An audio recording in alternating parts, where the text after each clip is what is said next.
Hi everyone समस्त को Sushant tutorial YouTube channel को स्वागत। तो friends plus 3 6 semester ethics and values रो यूनिट 4 आज आम डिस्कसन करबा जुडिशियस यूज ऑफ मोबाइल। काली आम डिस्कसन करथिले जुडिशियस यूज ऑफ टेक्नोलॉजी, आज आम डिस्कसन करबा judicious use of mobile and its harmful effects. Class number 15 इटा हमर रहइबा। या पूर्व हम 14 टी क्लास करि सारछे, सिलेबस वीडियो मध्ये अपलोड कर सारछे। आपण जदि से वीडियो देखि ना तेबे डिस्क्रिप्शन को जिबे plus 3 6 semester ethics and value से लिंक रे क्लिक कले आपण 6 सेमिस्टर एथिक्स एंड वैल्यूज रो प्लेलिस्ट को चले जिबे। सेतिरे आपण समस्त वीडियो मिल जो जेतुटी हमर क्लास होइछे एवं आगु जा मध्ये क्लास हबो। एथरो जल्दी जल्दी आम क्लास करबा। पिलांको परीक्षा पाखेलानी तो उभय ओडिया इंग्रजी रे आम क्वेश्चन आंसर डिस्कशन करबा। मोस्ट इंपोर्टेंट सिलेक्टेड क्वेश्चन रहइबो। निश्चय वीडियो को शेष पर्यंत देखिबे। चैनल रे नुआ थिले चैनल को सब्सक्राइब करी ऑल नोटिफिकेशन को ऑन कर देबे, जहा द्वारा आगु कोई भली इंपोर्टेंट प्लस 3 सब सेमिस्टर क्लास गुड़ी को आपण पाखे सर्वप्रथमे पहुँचाइब। तो फ्रेंड्स चलतु भिडियोटी स्टार्ट करवा। तो फ्रेंड्स एथुरु 2 मार्क रे केमिति क्वेश्चन आसीबो ना आपनको देइथिबो write any 2 or 3 judicious use of mobile phones ए भलिया देइथिबो, नल देइथिबो write any 2 or 3 harmful effects of mobile phones. ए भलिया आपनको 2 मार्क आसी परियो। 5 मार्क रे देइथिबो discuss about judicious use of mobile phones and its harmful effects in 250 words. ए भलिया आपनको 5 मार्क रे आसीबो। इंपोर्टेंट रहिबो जहाँ डिस्कशन हम ताको एग्जाम लिखुंट निश्चय आपको भल मार्क मिलिबो। ए पीडीएफ टा मध्य मु हमर एप्लिकेशन मास्टर ब्रेन आइकन रे ऐड कर देबी। जदि पाइबा को चाहछन्ती पीडीएफ तबे डिस्क्रिप्शन को जिबे। Plus 3 6 semester PDF download link से लिंक रे क्लिक करले आपण से वीडियो रे जेमिति आपनको स्टेप बाय स्टेप कहिछि सेमिति स्टेप बाय स्टेप गले हमर एप्लिकेशन मास्टर ब्रेन आइकन रे आपण जॉइन हे परिबे मात्र 42 टंका देकी। जॉइन होगा पर कौन कौन बेनिफिट पाइपर ना जिते सब क्लास अच्छी तार पीडीएफ पाइपर उभय ओडिया और इंग्राजी में। एथिक्स वैल्यू बुक रो PDF paper, ethics value guide रो PDF paper, question paper PDF paper एवं आमर मॉक टेस्ट दे पारे मात्र 42 टंका। तो जाकि जॉइन होइछिबे से वीडियो जमती स्टेप बाय स्टेप कहिछि। एवं आमर टेलीग्राम चैनल जॉइन होइछिबे, तार लिंक आपको डिस्क्रिप्शन मिल जो ऑफिशियल डिस्कशन ग्रुप एवं WhatsApp channel link important information update मध्ये आपन जेतिरे पाइ परिबे।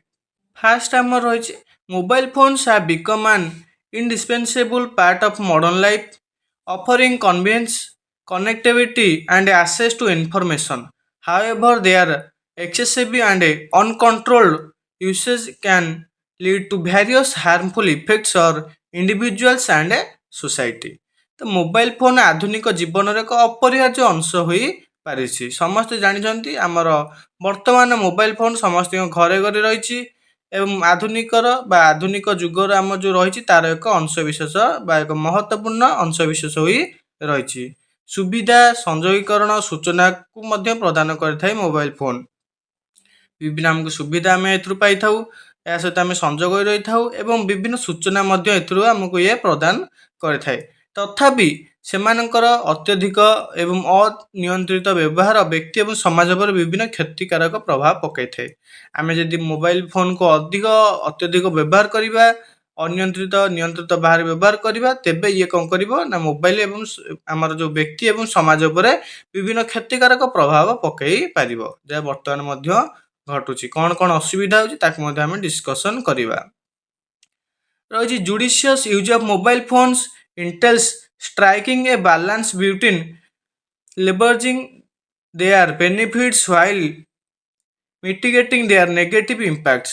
One significant harmful effect is the erosion of face-to-face communication skills. Over-reliance on texting a social media diminishes the ability to engage in a meaningful real-life interaction, affecting interpersonal relationships and social dynamics. तो ये कहला mobile phone यथार्थ व्यवहार सेमानकर नकारात्मक प्रभाव को ह्रास करने बेले सेमानक लाभ को वृद्धि करने एक संतुलन सृष्टि करे। तो ये कहला मोबाइल फोन जो आम यथार्थ व्यवहार कले कौन ना जुडिशियस यूज ये कौन करते ना सेमानक नकारात्मक प्रभाव को ह्रास करते। मोबाइल फोन जदि आम जुडिशियस बा न्यायपूर्ण भाव में मोबाइल फोन को जहाँ सठिक उपाय यदि व्यवहार करवा या कौन करते नकारात्मक प्रभाव को ह्रास करते। जहाँ आमर नकारात्मक प्रभाव कहले जहाँ जहाँ मोबाइल फोन जदि आम अधिक जो यूज करता जहाँ प्रभाव पड़ता है जदि आम मोबाइल फोन को जुडिशियस बा न्यायपूर्ण भाव व्यवहार करवा सठी जहाँ दरकार आम से मोबाइल फोन को व्यवहार करवा तेबे आम उपर प्रभाव पकई न थाए जहाँ सब नकारात्मक खराब प्रभाव पड़ता है ह्रास कर सेମାନଙ୍କ ଲାଭକୁ ବୃଦ୍ଧି କରିବା ମଧ୍ୟ ସନ୍ତୁଳନ କରିଥାଏ ଏବଂ ଆମର ମଧ୍ୟ କିଛି ବେନିଫିଟ୍ ହୋଇଥାଏ କିପରି ଯଦି ଆମେ ଏହାକୁ ସଠିକ ଉପାୟରେ ବ୍ୟବହାର କରିବା। ତାପରେ ଦେଇଛି ଗୋଟିଏ ଗୁରୁତ୍ୱପୂର୍ଣ୍ଣ କ୍ଷତିକାରକ ପ୍ରଭାବ ହେଉଛି ମୁହାଁମୁହିଁ ଯୋଗାଯୋଗ କୌଶଳର କ୍ଷୟ। यार क्षतिकारक कौन जब मोबाइल फोन व्यवहार हम ना आम जो मुहांमुही फेस टू फेस आम जो गोटे लोक अन्य गोटे लोक सह कथा मोबाइल फोन द्वारा कौन हो फोन रे कथा ही जाउछंती तो जदि मोबाइल फोन व्यवहार हम तेबे यार गोटे क्षतिकारक प्रभाव कौन ना मुहांमुही जोगाजोग कौशलर क्षयपय बा फेस टू फेस कम्युनिकेशन आमर ह्रास पाइजिवो। तापर पाठ्य एवं सोशल मीडिया उपर अत्यधिक निर्भरशील अर्थपूर्ण वास्तव जीवन पारस्परिक कार्य नियोजन होबार क्षमता ह्रास पाई थाए। आउ कौन होता है ना आमर जो पाठ्य एवं सोशल मीडिया पर अत्यधिक निर्भरशील आम रही था तापर वास्तव जीवन पारस्परिक कार्य नियोजित होबार क्षमता ह्रास पाई थाए जहाँ पारस्परिक संपर्क सामाजिक गतिशील को प्रभावित करें। तो देखिए केते सब अपकार बाहर तो जदि 2 मार्क पड़ो युड़क आप बाछी बाछी लिखे।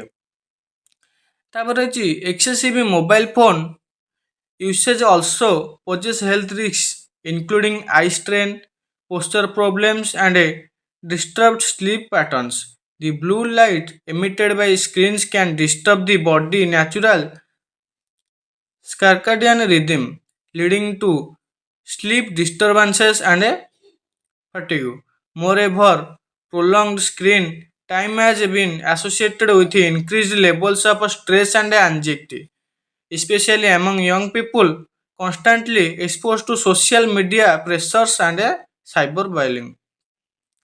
ଏଠି କହିଲା ଅତ୍ୟଧିକ ମୋବାଇଲ ଫୋନ ବ୍ୟବହାର ସ୍ୱାସ୍ଥ୍ୟ ଚାପ ସୃଷ୍ଟି କରେ। ଏହା କ'ଣ କରିଥାଏ ନା ସ୍ୱାସ୍ଥ୍ୟ ଉପରେ ଆମର ଚାପ ସୃଷ୍ଟି କରିଥାଏ ଅତ୍ୟଧିକ ମୋବାଇଲ ଫୋନର ବ୍ୟବହାର। ଆଖିର ଚାପ, ସ୍ଥିତି ସମସ୍ୟା ଏବଂ ଶୋଇବା ଶୈଳୀରେ ମଧ୍ୟ ବାଧା ସୃଷ୍ଟି କରିଥାଏ।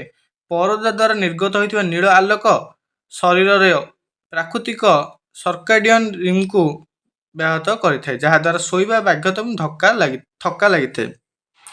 मोबाइल फोन जो आमर निर्गत हो जो आलोक से आम कौन होता है ना शोवा पर आम व्याघात लगी था थका लगी था हालिया लगी था आमको जो गोड़ हाथ दर्ज रही है।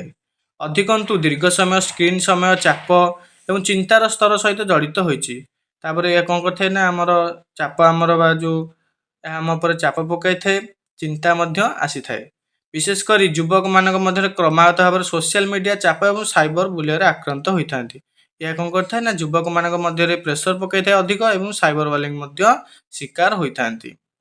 तापर further more the over use of mobile phones can contribute to a sedentary lifestyle leading to physical health issues such as obesity and cardiovascular problems. Excessive screen time replace physical activity reducing opportunities for exercise and outdoor activities. कहला अधिक mobile phone अत्यधिक व्यवहार एक बसिबा जीवन शैली सहायक हो पारे जहाँ शारीरिक स्वास्थ्य समस्या जेपरिक मेदबहुलता हृदरोग भली समस्या सृष्टि करता है। आउ कौन करता है ना विभिन्न प्रकार स्वास्थ्य समस्या विभिन्न रोग को आम डाक आनी थाए एवं मेदबहुलता हृदरोग भली समस्या सृष्टि करता है। अत्यधिक स्क्रीन समय शारीरिक कार्यकलाप को बदलाई दी थाए आम यदि अधिक समय मोबाइल स्क्रीन को ऑन कर रखा चलेबा तेबे आमर यह कार्यकलाप को दैनंदिन कार्यकलाप व शारीरिक कार्यकलाप को बदलाई थाए। तापर आमर व्यायाम बाह्य कार्यकलाप सुजोग ह्रास करता व्यायाम करने आमर इच्छा हो न था बाह्य कार्यकलाप सुजोग ह्रास कर। In conclusion in conclusion while mobile phones offer undeniable benefits their excessive use can have a detrimental effects on various aspects of life including physical health mental well-being and social relationships. By participating moderation setting boundaries and being mindful of screen time individuals can harness the advantages of a mobile technology while minimizing its harmful impacts। तो ये कहला परिशेष जितेबाला mobile phone अस्वीकार योग्य लाभ प्रदान करे सेमानकर अत्यधिक व्यवहार जीवन विभिन्न दिग पर शारीरिक स्वास्थ्य मानसिक सुस्थता और सामाजिक संपर्क पर क्षतिकारक प्रभाव पकई थाए। तो कहला मोबाइल फोन आमर अस्वीकार योग्य लाभ प्रदान करे जहाँ आम योग्य नुह से लाभ जो प्रदान करे कौन होता है ना आमर जीवन विभिन्न दिगरे शारीरिक स्वास्थ्य उपर प्रभाव पकाए मानसिक सुस्थता उपरे तापर सामाजिक संपर्क उपर मध्य क्षतिकारक प्रभाव पकई थाए आम यदि अत्यधिक मोबाइल फोन यूज करवा मध्यमता अभ्यास करी सीमा स्थिर करी एवं स्क्रीन समय को मन रखी व्यक्ति मैंने यार क्षतिकारक प्रभाव को कम करने बेले मोबाइल फोन टेक्नोलोजी सुविधा को व्यवहार करेंगे जदि आम आमर गोटे ଏତିକି ସମୟ ମାନେ ଯେତେ କମ୍ ସମୟ ଆମେ ମୋବାଇଲ ୟୁଜ୍ କରିପାରିବା ତାପରେ ତାର ଗୋଟେ ସୀମା ସ୍ଥିର କରିବା ନାହିଁ ଆମେ ଦିନକୁ ଏତିକି ସମୟ ମୋବାଇଲ ୟୁଜ୍ କରିବା ତାଠୁ ଅତ୍ୟଧିକ ୟୁଜ୍ କରିବା ନାହିଁ ଏବଂ ସ୍କ୍ରିନ୍ ସମୟକୁ ମନେ ରଖିବା ମାନେ ଅଳ୍ପ ସମୟ ତାକୁ ୟୁଜ୍ କରିବା ଏହା କାମ ଯଦି ଆମେ କରିବା ତେବେ ଆମର ଯାହା ବି ପ୍ରଭାବ ପଡ଼ୁଛି କ୍ଷତିକାରକ ପ୍ରଭାବ ପଡ଼ୁଛି ତାକୁ ଆମେ କମ୍ କରିପାରିବା ଏବଂ ମୋବାଇଲ ଟେକ୍ନୋଲୋଜିର ସୁବିଧାକୁ ବ୍ୟବହାର କରିପାରିବା ये थिला संपूर्ण डिटेल्स मोस्ट इंपोर्टेंट रहिबो 1 मार्किया 2 मार्किया 5 मार्किया पई भल भाबरे को पढी नेबे एटा पीडीएफ टा मु हमर एप्लीकेशन ऐड कर देबी केमिति जॉइन हेबे कहली डिस्क्रिप्शन को जिबे एथिशियन values PDF download link 6 semester से लिंक रे क्लिक करले आपन को से वीडियो रे लास्ट को जेमिति स्टेप बाय स्टेप कहिची सेमिति स्टेप बाय स्टेप जाके हमर एप्लीकेशन मास्टर प्लान आईक्यू रे मात्र 42 टका देके आपन ने जॉइन हेई परिबे जॉइन हेसला पर समस्त क्लास रे पीडीएफ हमर ethical book guide question paper mock test मध्य दे परिबे मात्र 42 टंका तो जाके जल्दी जल्दी जॉइन हो जिवे हमर official Telegram channel discussion group WhatsApp channel link आपन को डिस्क्रिप्शन में मिल जिवो सेथिरे मध्य जाके जॉइन हो जिवे इंपोर्टेंट इन्फॉर्मेशन अपडेट मध्य आपन सेथिरे पाई परिबे चैनल नुआ थिले चैनल को सब्सक्राइब करी ऑल नोटिफिकेशन को ऑन कर देबे जहा द्वारा आगु को भली इंपोर्टेंट क्लास गुडी को इंपोर्टेंट स्कॉलरशिप अपडेट गुडी को इंपोर्टेंट जॉब अपडेट गुडी को इंपोर्टेंट एजुकेशनल न्यूज अपडेट गुडी को आपन पाखे सर्वप्रथमे पहुंचारिबो तो फ्रेंड्स वीडियो टेट रखिबा धन्यवाद।